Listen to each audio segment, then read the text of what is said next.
Olá, queridos ouvintes, a paz do Senhor. Eu sou a Paula. E eu sou o Paulo. Sejam muito bem-vindos a mais um episódio do nosso podcast da EBD Fiel.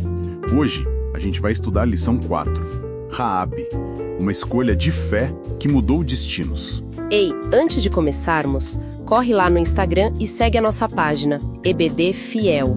Curte, compartilha com seus amigos e ajuda a espalhar a palavra de Deus para ainda mais alunos da nossa querida e preciosa Escola Bíblica Dominical. Vamos juntos nessa missão? Isso aí.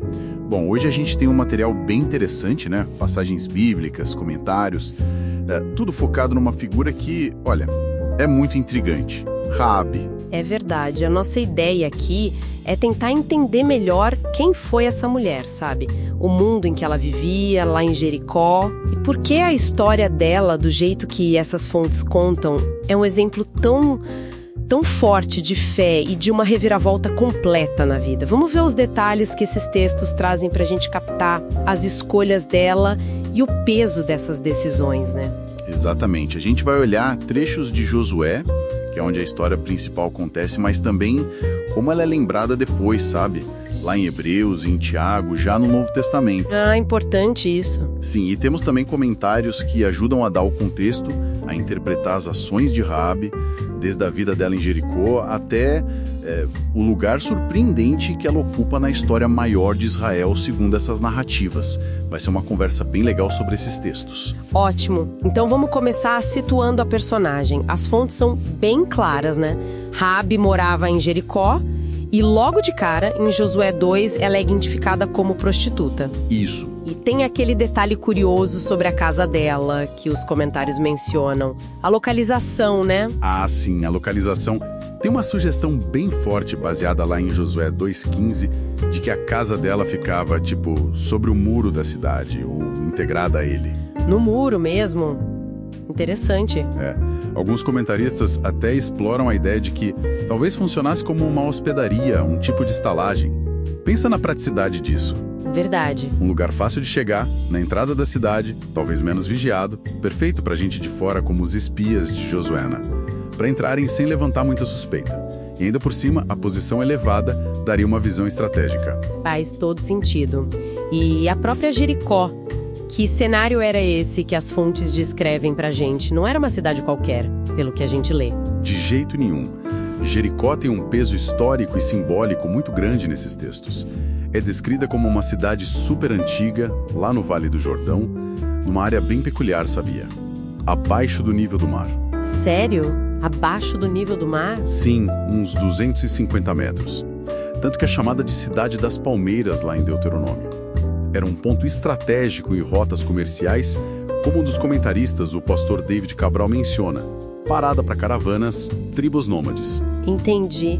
Mas as fontes não falam só da geografia ou da história antiga, né? Elas pintam um quadro moral bem específico da cidade. Correto. Apesar dessa importância toda, a descrição que sempre aparece nos textos e comentários é de uma cidade considerada ímpia, sabe? Mergulhada na idolatria, na corrupção moral. Isso do ponto de vista da narrativa de Israel, claro. Certo. Era uma cidade bem protegida, apesar de não ser enorme. Os muros eram famosos, altos e largos. É nesse contexto aí, uma cidade forte, mas vista como espiritualmente condenada, que Josué manda secretamente 2 homens para espiar a terra. Isso um pouco antes de Israel cruzar o Jordão, se preparando para conquistar a terra prometida. Entendido o cenário, então vamos para o momento crucial. O encontro de Raabe com esses espias. Josué 2 narra que eles chegam e entram justamente na casa dela. E aí a coisa fica tensa rapidinho, né? Fica. Porque o rei de Jericó descobre que tem espias israelitas na cidade e manda buscar os homens justamente na casa de Raabe. E aí, o que ela faz? A reação dela é imediata e decisiva. O versículo 6 de Josué 2 detalha que ela já tinha escondido eles no terraço, debaixo de uns feixes de linho que estavam secando lá. Já tinha escondido, que rápido! Pois é. E quando os soldados do rei chegam, ela mente para proteger os espias. Diz que eles já tinham saído e ainda apontam uma direção errada para eles irem atrás. Nossa, que risco enorme que ela correu ali. Mentir para os soldados do rei? Total. E depois, sozinha com os espias lá no terraço, vem a conversa que é o coração dessa história toda, registrada em Josué 2, ali a partir do versículo 9. Ela faz uma declaração assim impressionante. O que ela diz? Uma declaração que revela muito do que estava na cabeça não só dela, mas da cidade inteira. Ela diz: "Bem sei que o Senhor vos deu esta terra." Olha a certeza na fala dela. Nossa, bem sei. E continua, descrevendo o pavor que tomou conta dos moradores de Jericó por causa dos israelitas. Ela usa a palavra pavor e diz que todos os moradores da terra estão desfalecidos diante de vós. É incrível essa percepção vindo de alguém de dentro de Jericó. E ela não só fala do medo, ela mostra que sabe por que eles estão com medo. Ela menciona coisas específicas que chegaram aos ouvidos deles. Exatamente. Ela cita 2 grandes feitos do Deus de Israel que todo mundo sabia. Primeiro, como o Senhor secou as águas do Mar Vermelho décadas antes, quando tirou Israel do Egito. A travessia do Mar Vermelho. Isso. E segundo, algo mais recente, a destruição total dos 2 reis amorreus do outro lado do Jordão, Seom e Og. Ela diz claramente: "Ouvindo isto, desmaiou o nosso coração, e em ninguém mais há ânimo algum, por causa da vossa presença." Essa parte do ouvir parece central aqui, né? A informação chegou para todo mundo, mas a reação dela foi diferente. E a confissão dela vai além do medo. Teológica fortíssima, ainda mais para alguém de fora do povo de Israel naquela época. No fim do versículo 11 ela declara: "Porque o Senhor vosso Deus é Deus em cima nos céus e embaixo na terra." Uau, que reconhecimento! É um reconhecimento da soberania universal do Deus de Israel. E é essa convicção, como as fontes e os comentaristas apontam, que leva ela a dar o próximo passo, propor um acordo. Certo, o acordo. Tá lá nos versículos 12 e 13.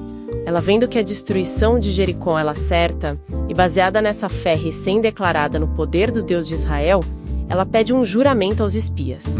Em troca da beneficência, a bondade que ela mostrou ao salvar eles, ela pede que usem de beneficência com a casa do pai dela. Basicamente, poupem a minha vida e a de toda a minha família, pai, mãe, irmãos, todo mundo. Exato.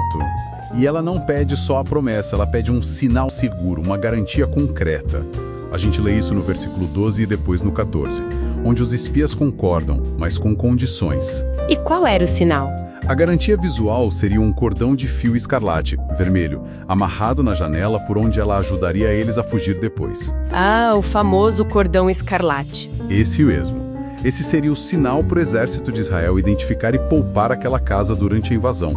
A outra condição era que toda a família dela estivesse reunida dentro da casa naquele momento. Se alguém saísse, a proteção já não valia mais. Entendi as condições. E sobre esse cordão escarlate, uma das comentaristas que a gente tem aqui, a Isabela Fonseca, ela traz uma leitura simbólica interessante, né? Sim, ela sugere o que, na interpretação bíblica, a gente chama de tipologia. É quando algo do Antigo Testamento é visto como uma prefiguração, um tipo, de algo que viria depois no Novo. Como uma sombra do futuro. Exato. Nesse caso, a Fonseca interpreta o fio escarlate vermelho como sangue, como um símbolo do sangue de Cristo, que traz salvação e proteção para quem crê. É uma leitura que conecta a história de Raabe direto com a mensagem central do cristianismo sobre redenção pelo sangue de Jesus. Isso adiciona uma camada de significado bem profunda, né? Agora, vamos focar na natureza dessa fé da Raabe, que parece ser o ponto central para os autores bíblicos e comentaristas. Fica claro que tudo começou com ouvir, como ela mesma disse, ouvindo isto. Sem dúvida. Ouvir as notícias dos atos poderosos de Deus foi a semente. Mas o que os textos dão destaque é que essa fé não foi só um reconhecimento na cabeça, sabe? Ou um sentimento de medo. Ela se transformou imediatamente em ação concreta. E uma ação de altíssimo risco. Verdade. Esconder os inimigos da cidade, enganar as autoridades, era traição, né? Podia custar a vida dela. Exatamente. E essa conexão entre fé e ação é algo que outros textos bíblicos destacam sobre ela, certo?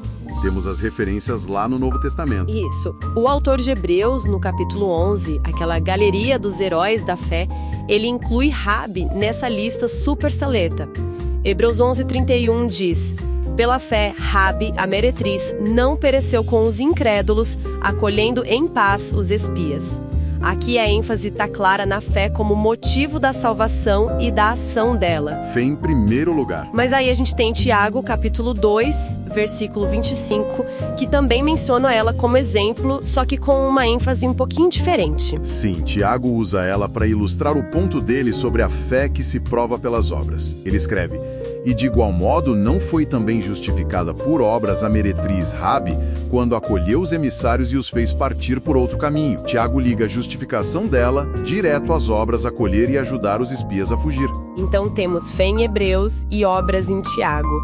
Como os comentários que a gente está analisando lidam com essa dupla ênfase, no caso específico da Raabe? Olha, os comentaristas geralmente não veem isso como contradição, mas como tipo duas faces da mesma moeda. A fé genuína para eles vai se manifestar em ações que correspondem.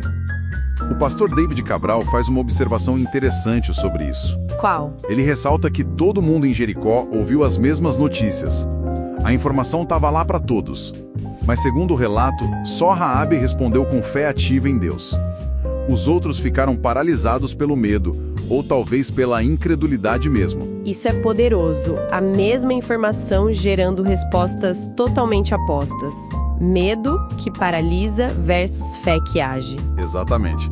E o Cabral até sugere que a fé de Raabe, naquele momento inicial, talvez fosse o que ele chama de imatura, sabe? Recém-nascida. Mas mesmo assim, essa fé já foi suficiente para superar um medo geral que ela mesma descreveu. O pavor de vós caiu sobre nós. Ela fez uma escolha consciente de confiar no Deus de Israel e agir de acordo, mesmo contra os interesses da cidade dela, e arriscando a própria vida. Outro comentarista, o pastor Josué de Campos, explora essa dimensão mais interna, né?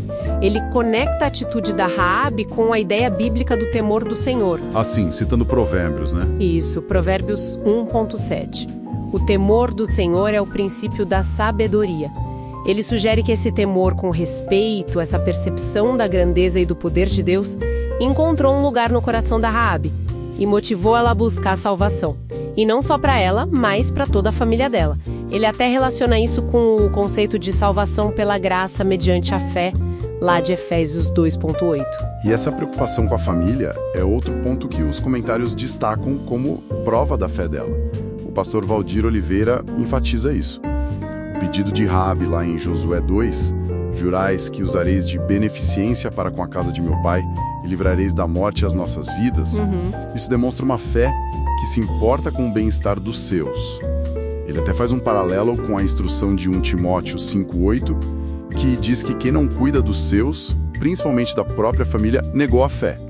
A ação de Raabe de incluir a família no acordo é vista como o fruto dessa fé genuína. Nessas ações bem concretas, proteger os espias, declarar a crença, negociar pela família, e a promessa que ela recebeu dos espias foi cumprida no final. Sim, as fontes são bem claras sobre isso. O capítulo 6 de Josué narra a queda espetacular de Jericó, com os muros vindo abaixo. E no meio da destruição toda, Josué dá ordens específicas. Para salvarem ela. Exato. Josué 6, 22, 23 diz que aqueles mesmos 2 espias que ela ajudou foram até a casa dela, marcada pelo fio escarlate, e tiraram ela de lá em segurança, junto com toda a família e tudo que pertencia a eles, exatamente como tinham jurado. Que alívio! E o versículo 25 ainda acrescenta que eles foram colocados fora do acampamento de Israel no início, mas depois Raabe habitou no meio de Israel até o dia de hoje. Essa parte é fundamental. Habitou no meio de Israel. Isso leva a gente para o último ponto que as fontes destacam: a transformação radical e o legado de Raabe. Ela não foi só salva da destruição física. Ela foi completamente integrada na comunidade de Israel. Pensa só, no ponto de partida, uma mulher cananeia de uma cidade inimiga e condenada com uma profissão marginalizada. E o ponto de chegada, vivendo como parte do povo escolhido. Mas a história vai ainda mais longe, de um jeito que talvez nem ela imaginasse. É aí que entra a genealogia no Novo Testamento, né? Evangelho de Mateus, capítulo 1, versículo 5. Precisamente. Mateus, quando está traçando a linhagem de Jesus para mostrar que ele era um Messias, descendente de Davi e Abraão, inclui Raabe. Ele registra que Salmão, um israelita, provavelmente um líder, Talvez até um dos espias, o texto não diz, casou-se com Raabe. E dessa união nasceu um filho chamado Boaz. Boaz, o mesmo Boaz da história de Ruth, aquele que casou com Ruth. O próprio. E Boaz casou com Ruth, a moabita, outra estrangeira integrada na história de Israel, e eles foram os bisavós do rei Davi. Espera aí, então Raabe, a ex-prostituta de Jericó, se tornou ancestral direta do maior rei de Israel, Davi? Exato. E, segundo a fé cristã que Mateus apresenta, ancestral do próprio Jesus Cristo. Gente, que trajetória! É uma reviravolta que desafia qualquer expectativa humana, né? Como os comentaristas interpretam essa inclusão dela na genealogia de Jesus? Eles veem isso como o ponto mais alto da graça e do poder transformador de Deus. O pastor David Cabral, por exemplo, conecta isso com as palavras de Jesus lá em Mateus 21:31. Falando com os líderes religiosos que se achavam justos, Jesus disse: "Em verdade vos digo que os publicanos, os cobradores de impostos desprezados e as meretrizes entram adiante de vós no reino de Deus." Forte isso. E o Cabral usa essa passagem para dizer que a história de Raabe é o exemplo perfeito disso. Deus escolhendo e elevando alguém que a sociedade da época, e talvez até a própria pessoa, consideraria perdida, sem valor. Ou seja, a história dela é apresentada como um testemunho vivo do perdão, da possibilidade de um novo começo, não importa o passado que a pessoa tenha. Exatamente.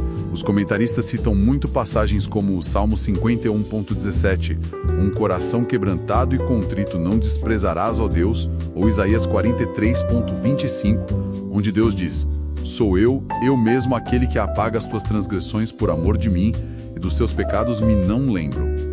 Eles aplicam esses princípios a Raabe, vendo ela como alguém que se humilhou, creu e recebeu não só perdão, mas uma restauração completa e um lugar de honra totalmente inesperado. E essa honra termina, como a gente já falou, com a menção dela em Hebreus 11, lado a lado com gigantes como Abraão, Moisés, Davi. O pastor Valdir Oliveira destaca essa trajetória completa, de uma vida condenada em Jericó, passando pela fé que agiu até ser incluída na linhagem de Jesus e na galeria dos heróis da fé. É uma mudança radical de status, de identidade, de destino. Sem dúvida nenhuma, a narrativa, como essas fontes apresentam, constrói um arco muito poderoso. Ouvir sobre Deus, temer e crer de um jeito diferente dos outros da cidade, agir com coragem baseado nessa fé, fazer um pacto pela família, ser salva da destruição, ser integrado ao povo de Deus e, finalmente, se tornar uma peça-chave na história da redenção, segundo a perspectiva bíblica. Então, juntando tudo isso que a gente analisou desses textos sobre Raabe, o que realmente salta aos olhos, a gente vê essa narrativa muito forte sobre como receber informações sobre o poder de Deus. As notícias que correram em Jericó não levou à paralisia, como na maioria, mas a uma fé ativa. Uma fé que impulsionou ações corajosas com consequências eternas, né? Concordo plenamente. É a história de uma mulher que, partindo de uma posição social e moralmente, digamos, desfavorável aos olhos daquele contexto, fez uma escolha decisiva baseada no que ela ouviu e passou a crer sobre o Deus de Israel.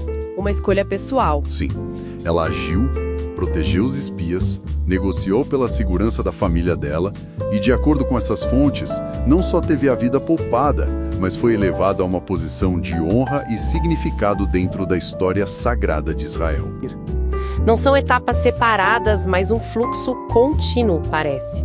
De fato, a trajetória de Raabe, desde os muros de Jericó até o nome dela registrado na genealogia de Mateus e na lista de Hebreus 11, é apresentada como um exemplo marcante dessa interação. Ela ouviu as mesmas coisas que os outros, mas o coração dela, segundo a interpretação dessas fontes, estava receptível de um jeito diferente. A fé dela não foi só concordar passivamente. Foi uma força que a levou a alinhar o destino dela com o do povo de Israel e o Deus deles. E isso transforma ela num exemplo de como a fé e a graça podem surgir e agir em contextos totalmente inesperados, né? Desafiando preconceitos ou ideias sobre quem é digno ou capaz de responder a Deus. Exatamente. A narrativa dela, do jeito que é contada aqui, força a gente a questionar nossas suposições. Mostra que, na perspectiva dessas fontes, a origem, o passado, a posição social de alguém não são barreiras que Deus não possa superar com a fé ou com a ação transformadora dele. Isso deixa uma reflexão interessante no ar, né? A partir desses textos que a gente examinou. Sim, fica a pergunta: o que fez a diferença na resposta de Raabe em comparação com o resto de Jericó? Todo mundo ouviu sobre os mesmos eventos, todo mundo sentiu medo, mas por que esse medo levou a maioria à paralisia e à ruína? Enquanto na Raabe, ele parece ter se misturado com uma faísca de fé que a levou a agir de forma contrária à própria cultura e a buscar aliança com o Deus de Israel. Boa pergunta. Essas fontes sugerem que a resposta individual ao que se ouve sobre o divino pode mudar tudo. É algo que esses textos nos convidam a pensar, a ponderar. E assim chegamos ao fim do nosso resumo de hoje. Na próxima semana, estudaremos a lição 5, Ruth, Lições de Lealdade, o caminho da redenção. Esperamos você. Que Deus abençoe sua vida e até a próxima lição. EBD Fiel, fiel à palavra.